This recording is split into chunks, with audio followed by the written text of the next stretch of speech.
Hey guys, I'm Dan Capini and we're at BlizzCon 2009. I'm joined by Tom Chilton from Blizzard. G'day Tom. Hi there, how are you? Very well, thank you. Now, Cataclysm, big announcement today. Can you give us a brief rundown of the features and what users can expect when the game ships? Sure, absolutely. I mean, we've got a major revamp of the old world, so a lot of the 1 to 60 content is going to change as Deathwing has broken through the world and has caused these cataclysmic events across the game world. We also have leveling up to level 85. We have, of course, 5 new talent points that goes along with that, but we've got also a new kind of character progression that we're calling Pass of the Titans. We've got rated battlegrounds. We've got a guild leveling system. There's all kinds of good stuff. So, of course, there's a lot of new content from 80 to 85 and at the end game.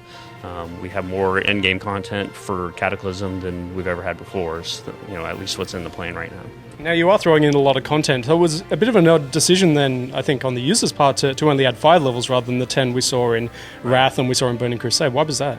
Well, it's definitely a break from the norm, but I think we're doing what we feel like the player base wants us to do, and that there are a lot of players that when a new expansion comes out, what they try to do is they just try to get to the level cap again so they can do the end game content.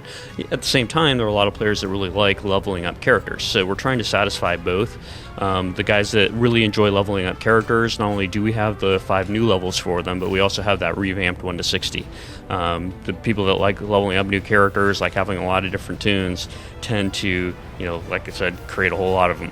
So we want them to feel like they got a lot of new stuff as they went through it, as they're rolling up their 3rd or 4th or 5th character or 10th, who knows. Sorry, now you're also adding 2 new races, which is a big move, but no new classes. Why is that?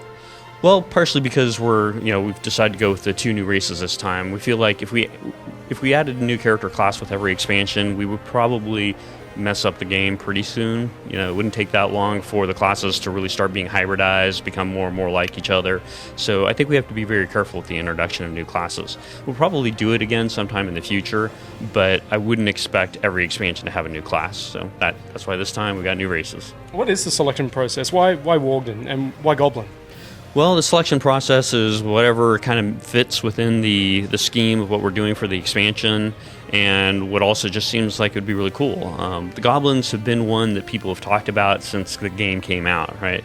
Even when the game came out, there were people on the team, there were players that were kind of pushing to make Goblins a playable race, make them a playable race. So we're finally, making good on that. We're finally making that happen. We also felt like they brought a lot to the Horde, that they're going to bring a lot to the Horde because of their profile. The Horde don't have that kind of funny, cutesy, small race right now like the Alliance do with the Gnomes. So we wanted to round them out a little bit. And the same can be said for the Worgen, in that the Alliance don't have anything that's really, vicious and beastly, scary, that sort of thing. So I think that it helps people that want to play either one of those sides get whatever it is that they want to get. They can helps more people find the kind of race that they want to play. Now, you're also making some huge changes to the existing classes, and the way that MP5, for example, is gone. Soul Shard changes. Yep. Mana's gone from hunters. These are some huge changes that are going ahead. No doubt. Yeah, well, we've never been very shy to make class changes when we feel like they're for the better of the game. I really feel like the Warlock and the Hunter gameplay is going to improve as a result of it. And we've heard for years now that just the inventory management of the soul shards isn't very interesting and fun, so we want to deal with that.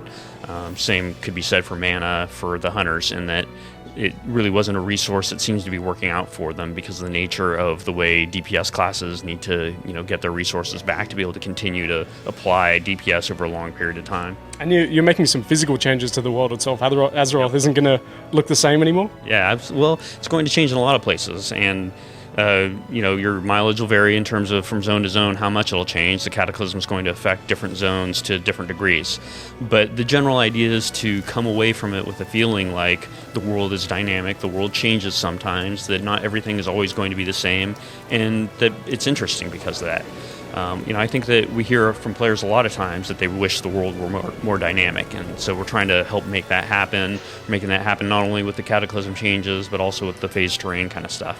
So I think, on those different fronts, I think we again play into that feeling of nostalgia, being able to go to those places that are familiar but a little bit different now, and kind of getting to replay through some of those quest lines that are new and different and changed. Tom, thanks very much for your time. Right on. Thank you.